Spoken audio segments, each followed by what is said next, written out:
Hello guys, ನಾವಿವತ್ತು ಮಸಾಲ ಪಾಪಡ್ ಮಾಡ್ತಿದ್ದೀವಿ. ಅದಕ್ಕೆ ಬೇಕಾಗಿರೋ ಸಾಮಗ್ರಿಗಳು ಇಲ್ಲಿದೆ.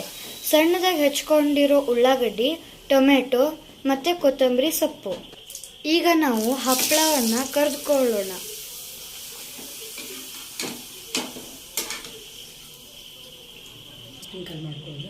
ಈಗ ನಾವು ಹಪ್ಪಳಕ್ಕೆ ಸ್ವಲ್ಪ ಉಪ್ಪು ಮತ್ತು ಖಾರ ಸ್ಪ್ರಿಂಕಲ್ ಮಾಡ್ಕೊಳ್ಳೋಣ.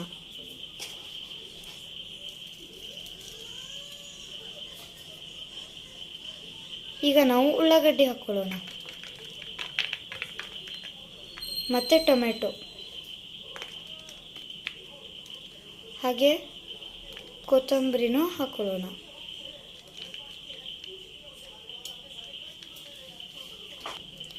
ಅದ್ರ ಮೇಲೆ ಮತ್ತೆ ಸ್ವಲ್ಪ ಉಪ್ಪು ಮತ್ತು ಖಾರ ಹಾಕ್ಕೊಳ್ಳೋಣ.